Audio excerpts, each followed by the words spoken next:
Assalamualaikum warahmatullahi wabarakatuh. Kali ini teman-teman ditemani oleh saya Bayu Pradana dan rekan saya Megawati Zulfeni Said.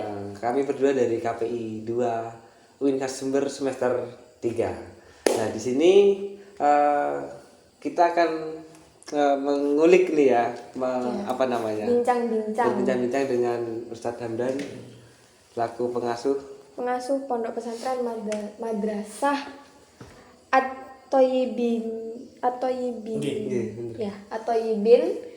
di Dusun Gendir, Desa Klukung, Sukorambi. Ya. Nah, jadi kita akan bincang-bincang tentang pondok pesantren ini, gimana sih perjalanannya dan metode apa sih yang bakal diterapin di pondok pesantren ini gitu ya. Ya.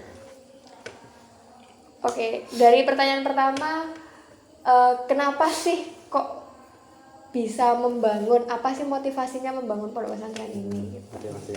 Motivasi awalnya seperti apa? Assalamualaikum warahmatullahi wabarakatuh. Waalaikumsalam. Terima kasih ke dua teman yang begitu semangat. Mudah-mudahan kita menjadi orang-orang yang dibanggakan oleh baginda Rasul sallallahu alaihi wasallam. Amin. Kalau berbicara masalah apa motivasi terbesar pendidikan yang ada di sini, yang pertama adalah bahwa waktu pertama itu adalah jauhnya lembaga pendidikan yang ada di sini. Jarak tempuh yang ada di sini. Jarak tempuh dari kota. Dari madrasah ke satu dan madrasah yang satunya. Terus kemudian yang kedua adalah anak-anak itu lebih suka bermain. Awalnya itu lebih suka bermain sebelum ada madrasah-madrasah itu. Yang intinya adalah bagaimana mengumpulkan anak-anak itu, ya tentunya generasi muda itu adalah untuk memahami bagaimana akhlak yang diajarkan oleh baginda Rasul sallallahu alaihi wasallam.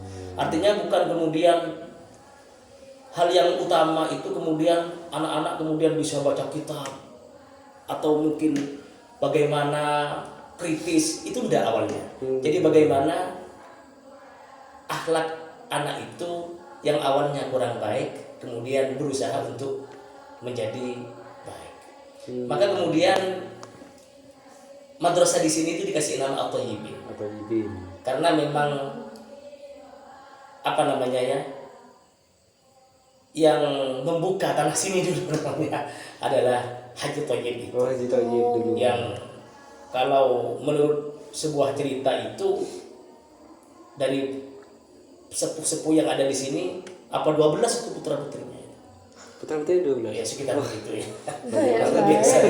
Iya. Jadi kemudian madrasah di sini itu dikasih nama At-Thayyibin karena kalau dalam bahasa kitab itu adalah tafa'ulan kepada Haji Thayyib. Ya mudah-mudahan kemudian madrasah menjadi Thayyib, artinya menjadi madrasah yang terbaik yang didambakan oleh baginda Rasul sallallahu alaihi wasallam. Itu intinya.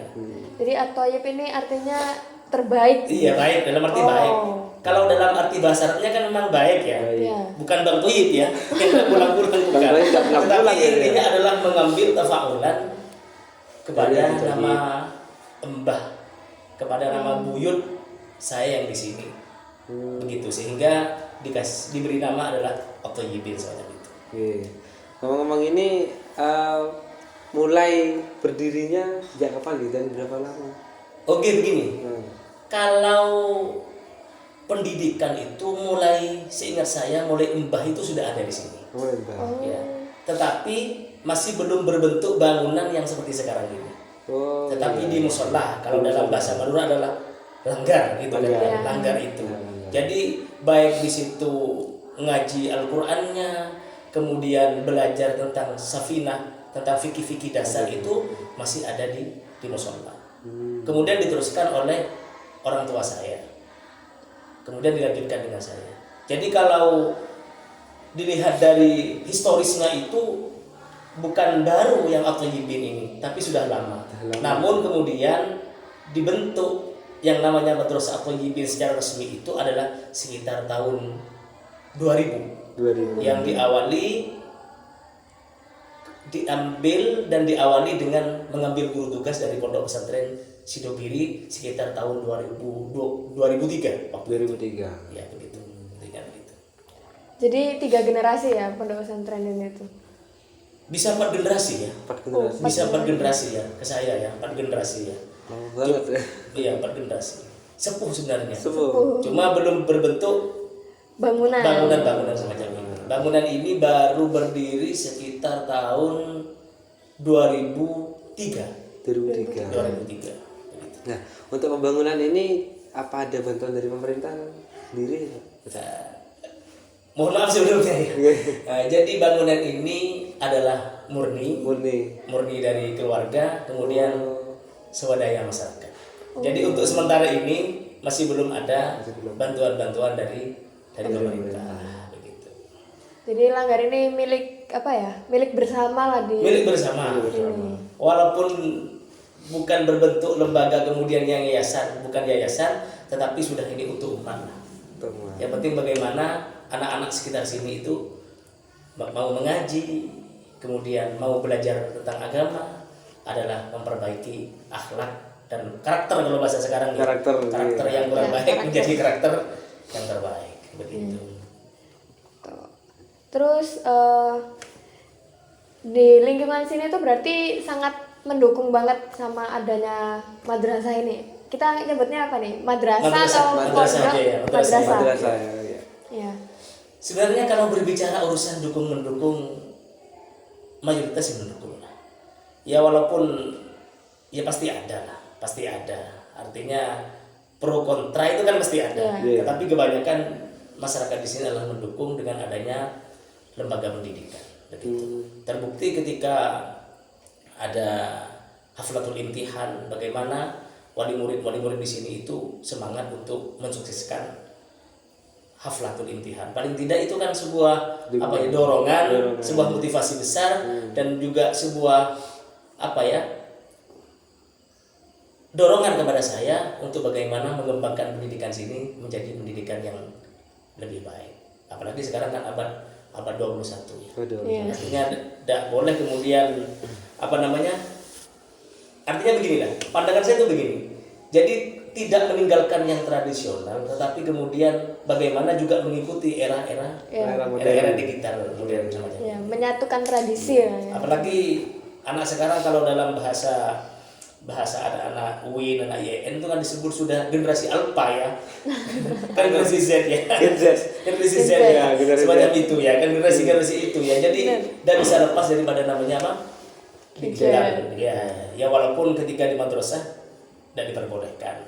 Tetapi setelah itu di rumah ya mungkin sambil megang punyaan orang tuanya ya carilah tentang misalnya sejarah-sejarah yang berhubungan dengan Khulafaur Rasyidin semacam itu, tentang kajian-kajian fikih, tetapi tentunya tetap kita tetap kita bimbing, khawatir nanti justru yang didapatkan itu informasi-informasi yang kurang pas. Pas yang tidak sesuai dengan ajaran para ulama. Ngomong-ngomong soal madrasah ini, kan di sini bentuknya madrasah itu yang dipelajarin cuman terkait agama aja atau emang ada yang umum gitu? Oke, begini. Kebetulan di sini ini kan masuknya jam 2. Jam 2. Tiap hari ya? Setiap hari jam 2. Jadi setelah pulang sekolah anak SD, MI ataupun SMP. Sehingga konsentrasi pendidikan yang sini adalah tentang keagamaan. Tentang keagamaan. Namun tentunya kemudian saya tidak anti kepada umum. Karena pagi sudah umum, kemudian sorenya itu adalah tentang agama.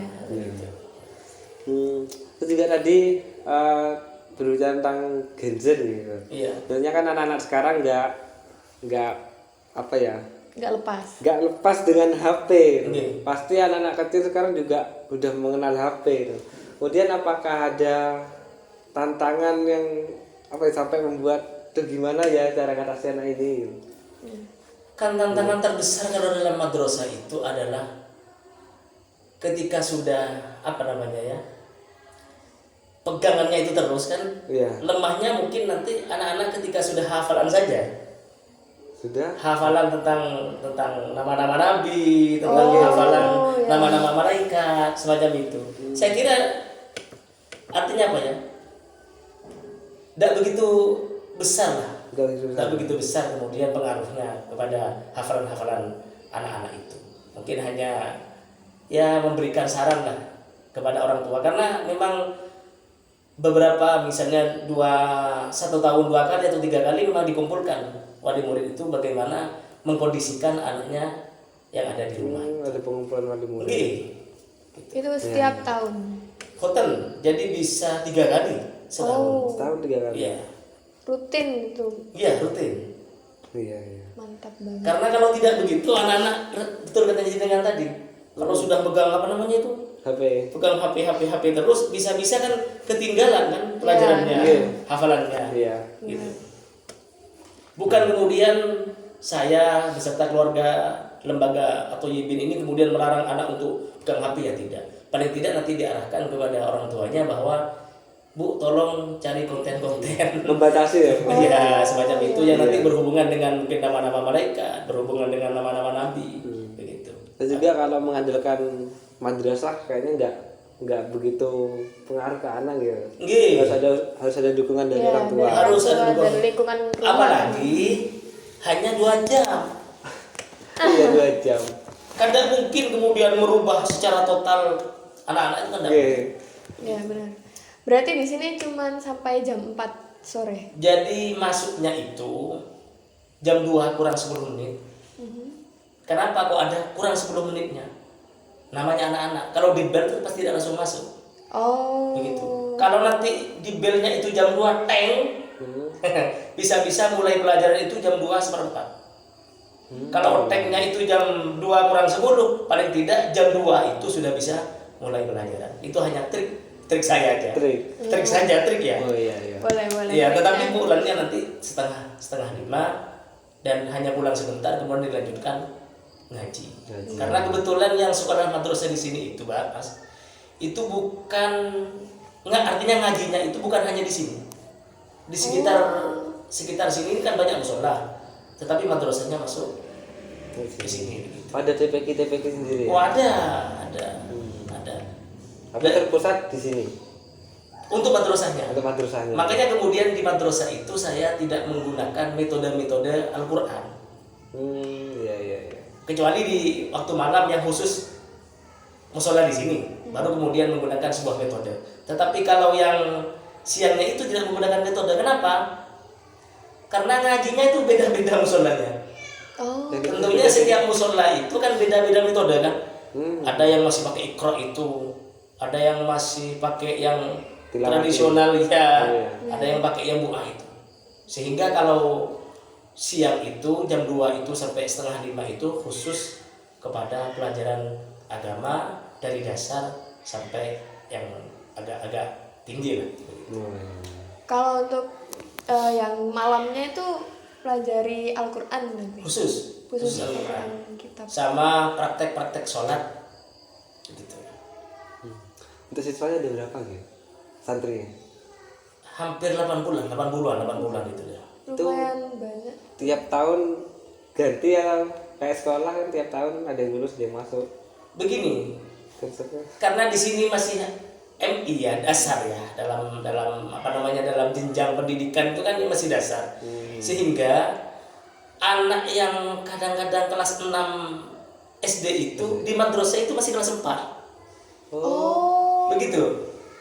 Iya, paham. Sehingga ada yang hanya sampai kelas 4 madrasah sudah berhenti. Kenapa? Karena sudah pindah sekolah atau masuk di pondok pesantren. Begitu. Jadi setiap tahun saya belum tentu bisa meluluskan. Lulusnya itu 6 tahun Ustaz. Ya, 6 tahun. 8 tahun. 8 tahun. Karena ada sifir itu kalau TK itu masih apa ya? Kelas A, kelas B. Oh, iya. Begitu. Jadi TK, sifir TK, 1, sifir 2, sifir A, sifir B. Baru kelas 1. Artinya anak itu kalau belum bisa nulis itu belum bisa naik ke kelas 1. Berarti ini siswanya ada yang dari TK. Ada. Memang khusus anak kecil. Ya ada. Tapi mohon maaf ya, terkadang walaupun kelas 2 itu, kelas 2 SD atau itu masih di sifir. Kenapa begitu? Karena mungkin belum bisa nulis Arab, belum bisa baca. Jadi yang konsentrasinya yang memang dikuatkan itu kelas sifir A dan B, kemudian kelas 1. Artinya kalau kelas sifir belum bisa nulis, ya tidak naik ke sifir B. Sifir B belum bisa baca, ya tidak naik di kelas 1. Kelas 1 kok masih baca dan tulisannya kurang baik, ya tidak naik kelas 2. Tapi kalau kelas 2 sampai kelas 6 itu lebih mudah sudah di sini. Gitu. Ya. Jadi ada yang kemudian kelas 6 atau SMP masih kelas 3 madrasah. Kenapa? Ya mungkin karena nggak begitu ketinggalan gitu. Iya, begitu. Mungkin kalau emang ada anak yang diajari terus nggak bisa tetap di kelas itu aja. Oke, itu Ada nggak naiknya juga? tidak ada naiknya, ada yang sampai 2 tahun. Iya. Nah itu untuk konsep kelulusannya, maksudnya kenaikan kelasnya itu apa berdasarkan anak ini udah bisa nulis berarti udah layak untuk naik, atau kayak sekolah tiap tahun Ada rapotnya. rapotannya? Oh begini, saya itu naik tidaknya itu kalau saya itu anak-anak itu bisa baca dan nulis Arab. Arab. Kemudian juga hafalan. Hafalan. Karena setiap setiap tahun itu ada namanya haflatul imtihan. Sebelumnya itu ada muhafadzah, ada hafalan-hafalan yang ditunjukkan kepada para guru. Sehingga itu lihat pantas enggak anak ini Diluluskan. diluluskan, dinaikkan itu pantas atau tidak begitu.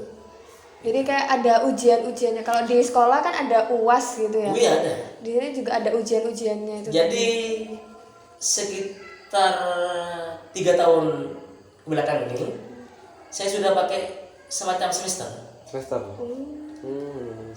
Anggaplah semester ya, semester. Ya. Tetapi ujiannya itu sebelum Maulid, sebelum libur Maulid. Itu pertama. Yang kedua itu bulan Rajab. Untuk kenaikan.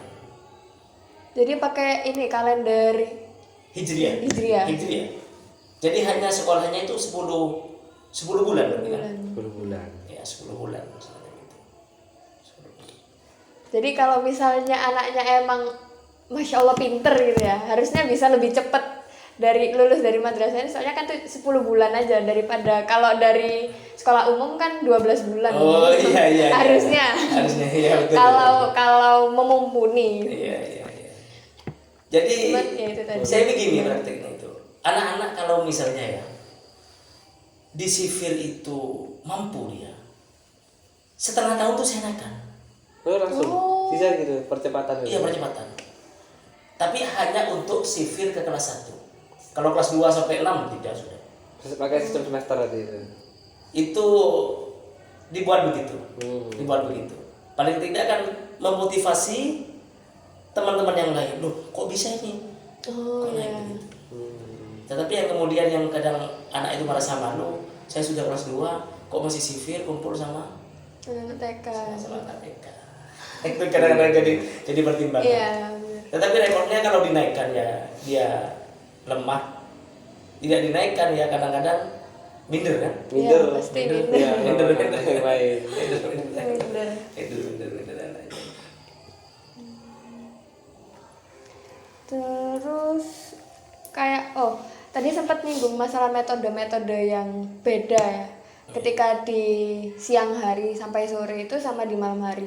Nah, perbedaannya itu yang signifikan gimana sih itu? Mungkin bisa dijelaskan. Oh, sebenarnya begini. Yang saya maksud itu, kalau malam itu khusus Al-Qur'an. Malam khusus Al-Qur'an. Kan ada metode-metode kalau Al-Qur'an itu. Ada seperti yang mu'a, ada seperti yang qiraati, ada seperti dirosat, itu kan banyak. Oh, iya. Tetapi kalau yang siang itu memang khusus kepada kajian-kajian atau pelajaran-pelajaran tentang agama. Kebetulan di sini mengikuti kurikulum dari Pondok Pesantren Sidogiri.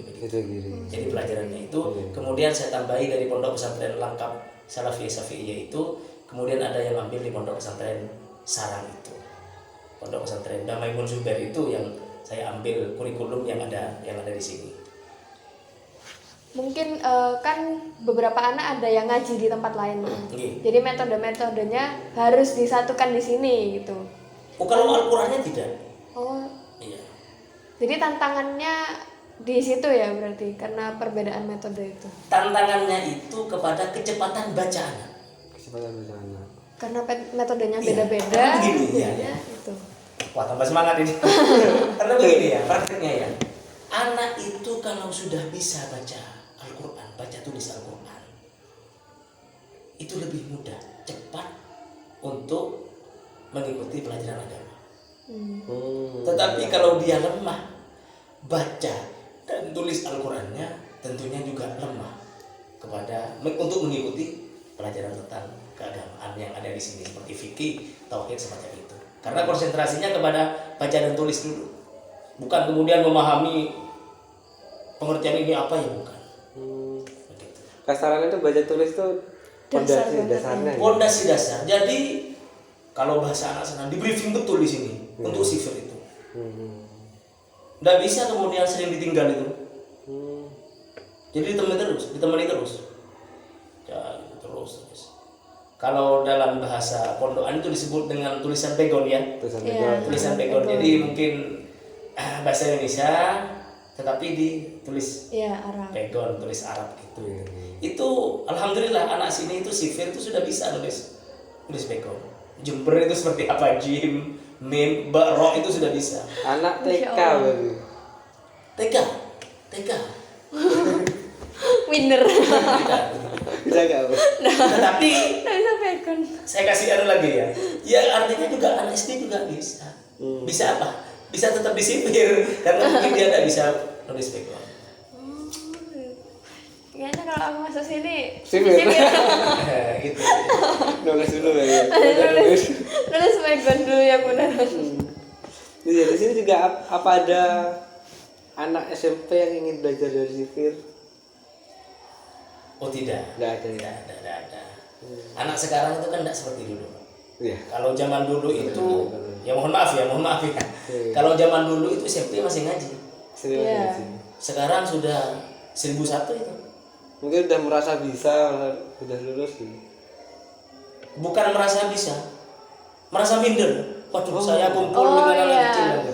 Iya. Soalnya yang di stigma orang-orang tuh TPQ itu ya untuk anak-anak kecil gitu. Ya, iya. Jadi kalau SMP, Gengsi. gengsi kembali kepada gengsi. Mending panggil guru private ngaji gitu. Iya. Iya. Dan itulah kemudian peran orang tua yang harus benar-benar. Iya. Iya. Jadi yang diedukasi itu bukan anaknya saja, orang Iya. tuanya juga. Begini, jadi sama istri saya itu dibuat ada grup wali. Oh ya. Grup wali. Wali. Dan Pak, saya itu tidak pernah membuka pendaftaran. Oh, Jadi tidak justru pernah tidak pakai. pernah. Ya, karena saya dulu dipesankan oleh guru jangan mencari murid, tetapi kalau ada murid diterima. Menarik banget. Nah, beda kan? Iya, Beda-beda. iya. Saya oleh guru saya itu sekaligus teman saya waktu di Sarang itu begitu. Jadi Jangan mencari murid. Jangan mencari murid. Biar terus stop ya. Biasa aja.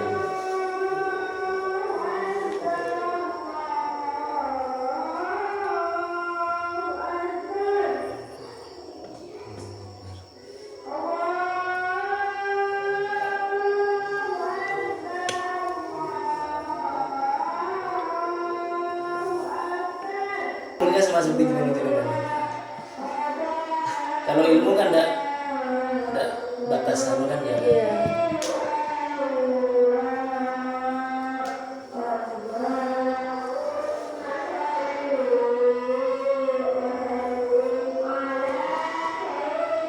PAI berarti FTIK.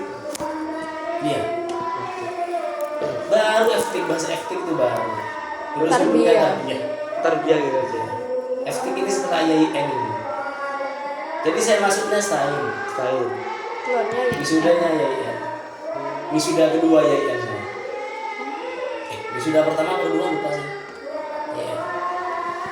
Waktu itu masih nyewa di belum ada gedung itu. Belum ada gedung GKT. Iya, nyewa mana itu? Sari Utama. perjuangan Pak Babon. Oh, Pak Babon. Lama. Dulu zaman saya belakang belum ada.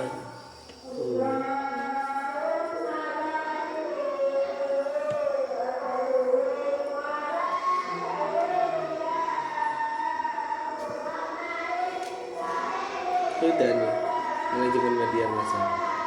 Oh, sudah. Tadi kirim. Sudah. Nanti aja setelah ini. Akhirnya lo nggak tak tambahin. Apa? 16 halaman. Belum ditambahin. Nggak usah. Nggak usah dah. Siapa? Anak KPI Risa. Itu juga cuman berapa? Enggak, 18 kita. Risa 16. Dia juga ngopi dari makalah. Tinggal nambahin abstrak aja sih.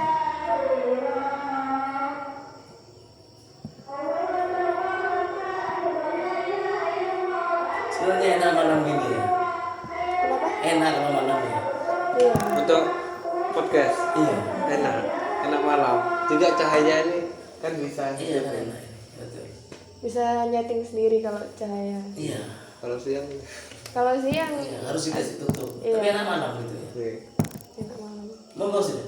Enggak lanjut. Ini mana? Udah, boleh lanjut. Sampai Yang itu saya cerita itu. Iya. Belum masih dia itu gitu. Udah apa? Sudah rekam dari tadi. Ini tadi. Apa saya cerita langsung yang tadi? Pertanyaan. Iya, langsung cerita aja nggak apa-apa. Iya. Jadi saya itu dipesani oleh guru saya dulu. Oleh teman sekaligus anggap guru saya itu bahwa jangan mencari murid, tetapi kalau ada murid tidak boleh ditolak.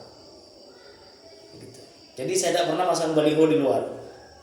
Pendaftaran enggak? Pendaftaran penerimaan enggak. Gitu. Tapi tiap tahun ada sih. Ya alhamdulillah ada ini. Sampai 80. Sampai dengan. Ya tergantung lah bisa lebih. Begitu. Bisa lebih daripada itu.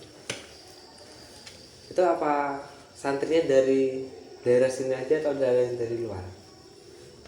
Kan di sini itu gendir ya namanya gendir Gendir. dusun ya. Oh, Masuk kelukung ya. Iya, gendir kelungkung. Tetapi rata-rata yang sekolah ini adalah Kampring, Banjarsengon, ada sebagian Kelungkung. Karena Kelungkung kan bagian barat ini. Jadi rata-rata yang sekolah itu anak Kampring dan Banjarsengon. Jadi Banjarsengon Patra. Sudah lintas kecamatan itu. Ya, karena di depan ini ya kan baru kecamatan. Beda batas. Karangpring sana. Sini ya. Kampring sini. Muter gini tadi. Oh, dan di sini ada jalan memang. Oh, ada jalan. Oh, ada. ada tembusan. Oh. Udah tadi kan udah cerita banyak tuh. Nah, sekarang ke pengorbanannya buat bangun ini tuh gimana sih pengorbanannya tuh apa aja yang dikeluarkan, tenaga, pikiran, materi mungkin kan juga termasuk pengorbanan. Begini, jadi orang tua saya dulu itu almarhum itu benar-benar mau berkorban untuk pendidikan sampai dengan ibu saya sekarang itu. Jadi beliau itu dan barang-barang keluarga itu biasanya itu tidak minta dulu bantuan kepada orang, tetapi mengeluarkan dulu biaya. Contohnya misalnya renovasi, ya kita jual dulu kayu sengonnya, kemudian dibelikan batu bata.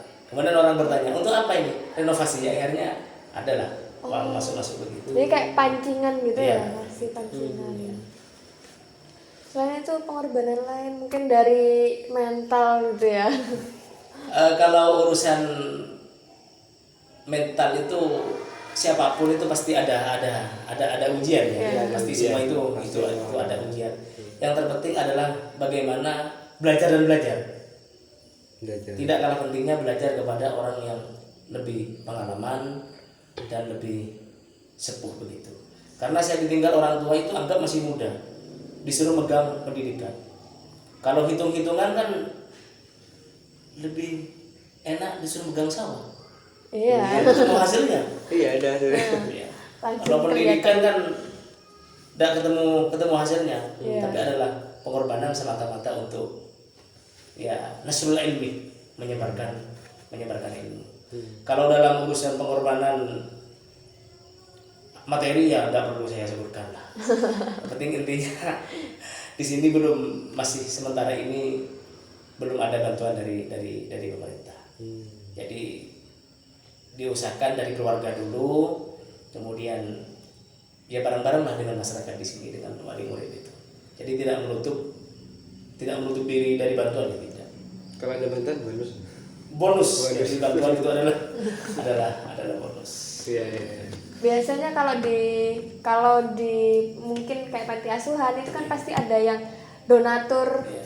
yang tetap gitu. Kalau di sini ada donatur tetap atau gimana? Nah, sementara alhamdulillah belum ada. Murni di Ya. apa ada SPP? Oh ada. Ada. Jangan kaget. Berapa SPP-nya 1 bulan? Berapa? 4.000 kalau tidak salah. Serius. Serius. Satu anak 4.000. 4.000. Itu kayak infak ya. Iya. Itu infak sebenarnya bukan SPP. 4.000 kali 80. 4 kali 8 320 Iya. per bulan pemasukannya. Tapi kan untuk beli kapur, untuk beli apa? Oh iya. Jadi- dikembalikan ke mereka ya. Iya. Tapi 4.000 kan? Kamu udah terlalu kecil. Orang itu kaget ya kan? Iya. Ya kaget itu. Ya paling saya kira dengan bilang jangan kaget paling 10.000. Oh, betul. Jadi masih itu 10.000 awalnya masih kecil. itu 2.000. 2.000. Saya mau naikkan 500 itu begitu berat. Jadi kalau ketemu teman-teman berapa SPP-nya? Waktu itu 2.000. Oh, zaman begini masih ada. jadi 4.000. 1 bulan ya berarti 4.000 itu 1 bulan. Kalikan 10 berarti berapa? 40.000 per tahun. Enak kan? Iya enak. Enak. Enak gitu. Malah lebih besar sangu anaknya dong. Iya. Ya itu. Anaknya beli cilok 5.000. Anaknya bisa sekolah sendiri dengan uang jajan. Nah, kemudian di sini tuh begini. Jadi anak-anak setiap hari itu nabung 1.000. Tiap hari nabung 1.000. Setiap hari nabung 1.000. Untuk apa itu? Dikembalikan ke anak. Jadi biar nanti kalau sudah acara imtihan tidak merepotkan orang tuanya. Paham maksud saya? Jadi seragam itu diambilkan dari 1.000 setiap hari itu. Jadi istri saya itu telaten, gurunya di sini telaten 1.000. Apalagi mas pakai 500-an doang, klinik 1.000. Itu. Supaya tidak merepotkan Orang tuanya. orang tuanya. Jadi 1.000 setiap hari itu untuk apa saja? Untuk SPP. SPP. Kemudian untuk seragam. Untuk seragam. Kalau lebihnya untuk haflatul imtihan. Begitu. Oh di sini berarti juga ada seragam. Ada seragam, tetapi sudah saya buat keputusan itu ya walaupun sama wali murid itu kok setiap tahun seragam. Karena saya di sini seragamnya diputuskan 2 tahun sekali. Kenapa? Iya kalau masih ada uang orang tuanya. Apalagi ekonomi akhir-akhir ini kan ya kan? Iya. Kan ya kan? Iya. Yang serba mahal itu. Kalau dipaksa setiap tahun, ya kalau anaknya walaupun setiap bulan siap saja. Tapi kan kasihan orang tuanya. Jadi biar tidak berat ke orang tuanya. Jadi orang tuanya loh, ternyata anak saya sudah dapat 300 ya. Misalnya gitu. Jadi enak ini dibuat SPP-nya, kemudian dapat lebihnya itu kita kembalikan, Pak. Jadi misalnya SPP-nya sudah lunas.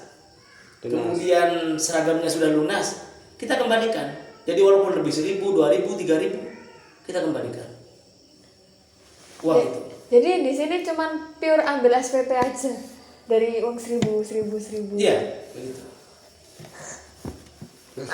Aku shock. Nah, ini saya bertanya gitu. Untuk pemasukan lainnya, ini kan dari mana gitu?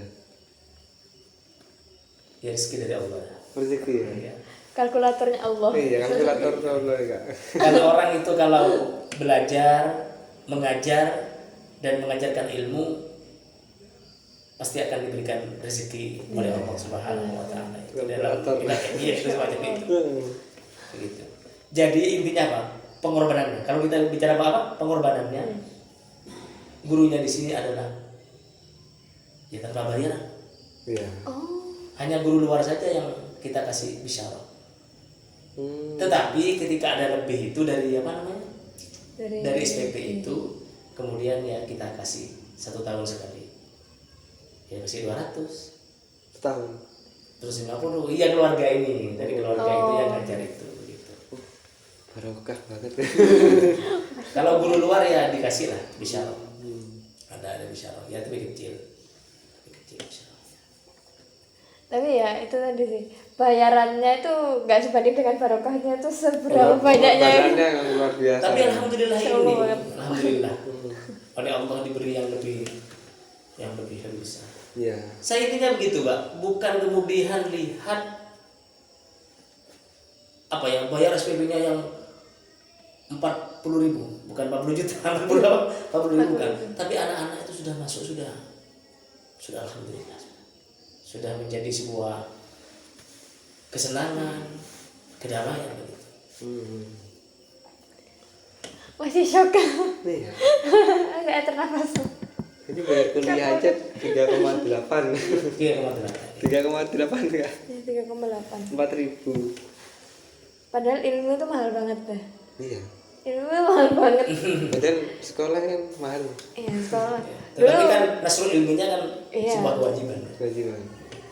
Dulu kalau saya tanya ke guru saya, SPP-nya mahal banget deh. Pasti dijawab sama guru saya, nah ilmu itu mahal gitu. Tapi di sini beda banget. Ini kebalik. Seandainya itu ada donatur, sudah saya gratiskan aja. Seandainya ada donatur gratis malah. Saya gratiskan. Tapi karena ada donatur dan saya tidak punya apa ya, semacam seperti yayasan, ya 4.000 itulah kita kelola ya, beli sapu, beli apa. Oh iya, kalau ujian itu anak-anak bayar 2.000. Ujian. Ya buat fotokopi Soalnya itu tadi. soalnya bayar 2.000. 2.000. Iya. Jadi tidak boleh selesai sampai 5.000 atau apa. Lah kalau ada anak yang saudara, Mbak, saudaranya, itu satu bayar, satunya tidak. Kakak adik misalnya sekolah di sini, Oh, kakak adik satu aja yang bayar. satu saja. Kalau ada anak yatim, gratis maksudnya. Gratis semua. Untuk maksudnya, untuk SPP ya maksudnya. Iya.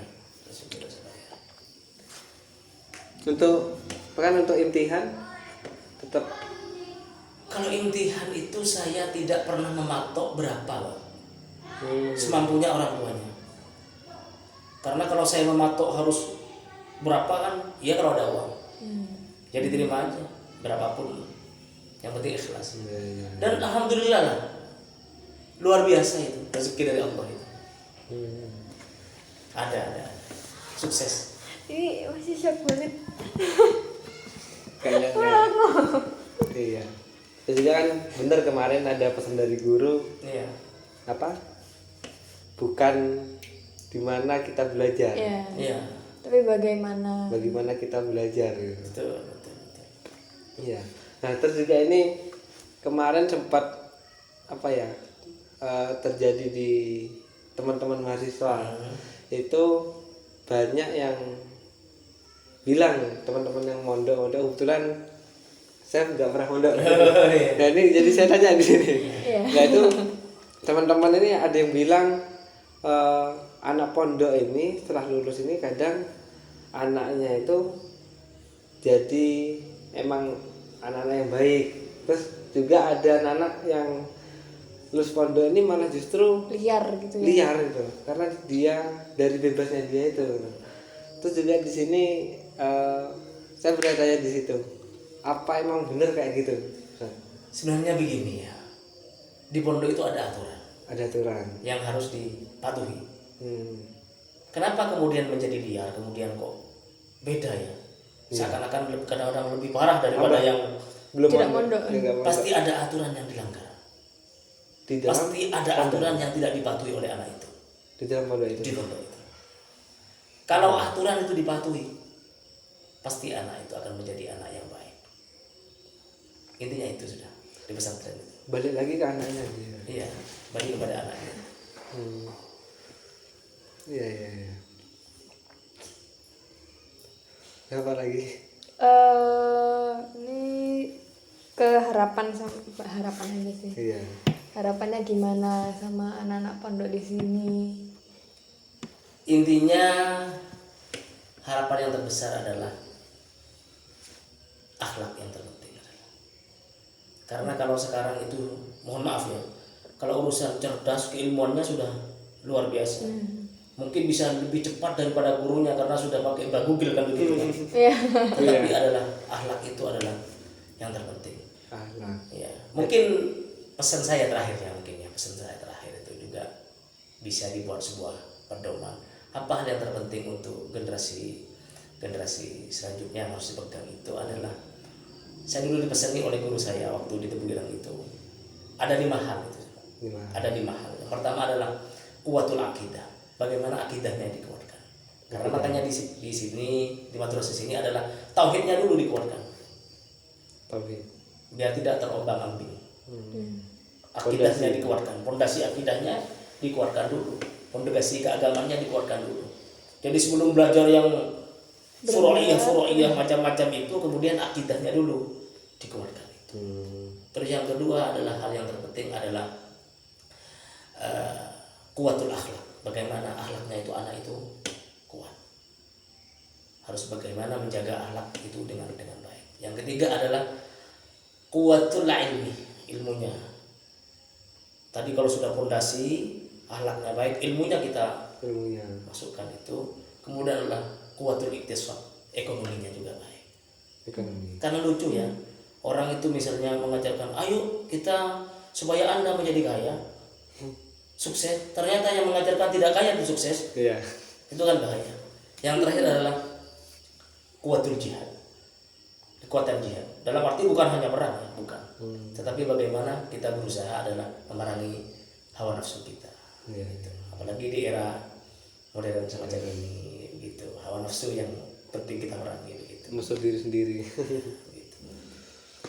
Dan Yang terakhir nih. Iya, terakhir. Tips and triknya gimana Apa? untuk menjalankan pesan dan harapannya itu, tips and trik untuk generasi muda itu apa sih? Oh gini sebenarnya. Kalau urusan itu belajar itu harus tetap tidak boleh berhenti. Yang kemudian adalah menata niat kita. niat berarti. Itu terpenting adalah ya, menata apa? Menata niat. Maka kemudian salah menurut saya ya. Kemudian saya mondok, kemudian saya ingin menjadi kiai. Bagaimana niatnya adalah Belajar dan menghilangkan kebodohan yang ada di diri kita ini. Iya. Kurang baik kemudian kalau misalnya niatnya, wah saya mondok atau saya sekolah supaya menjadi direktur, ya enggak. Yang penting bermanfaat kan Iya, gitu iya, kan. benar. Jadi walaupun misalnya alumni pesantren, ya enggak kemudian harus menjadi kiai, tapi paling tidak apa? Dokter yang paham keagamaan. Seperti Pak Jenengan itu yang KPI paham tentang keagamaan, begitu. Adalah tata niat itu yang terpenting. Kalau ikhlas mungkin berat. Kalau ikhlas tapi adalah ditata betul. Niat kita adalah yang pertama adalah li'ila'i kalimatillah. Kan begitu ya. Terus yang kedua adalah untuk membanggakan baginda Rasul sallallahu alaihi wasallam. Yang ketiga adalah untuk menghilangkan kebodohan yang ada di diri kita, supaya kita tidak bosan untuk belajar dan terus belajar. Gitu. tidak mudah puas gitu ya. Tidak mudah puas. Tidak mudah puas. Sudah, insya Allah cukup. Closing. Banyak nih udah. Ya. Berapa menit itu di situ? 52. Ya, insya Allah lah. Ya. Oke, mungkin itu ilmu yang kita dapat dari Ustadz Hamdan. Matur nuwun dulunya, semoga bermanfaat. Di sini juga saya berpesan untuk teman-teman yang siapa aja yang nonton video ini bisa diamalkan pesan-pesan dari Ustadz Hamdan ini. Semoga apa yang kita dapat pada podcast kali ini semoga bermanfaat bagi kita semua. Amin. Terima kasih atas keramat jenengan di podcast pada pertemuan kali ini. Mudah-mudahan manfaat. Amin. Sekali lagi jangan ditiru urusan SPP-nya. Tapi ditiru bagaimana niatnya, kemudian bagaimana nasrul ilminya, kemudian bagaimana cara mendidik anak-anak supaya mempunyai akhlak yang sesuai dengan ajaran para ulama. Begitu aja. Terima kasih, ini mungkin yang bisa saya sampaikan. Iya. Mungkin itu saja yang dapat kami bahas. Ya, saya Bayu Pradana. Dan saya Megawati Zulfiani Said. Kurang lebihnya mohon maaf. Wassalamualaikum warahmatullahi wabarakatuh.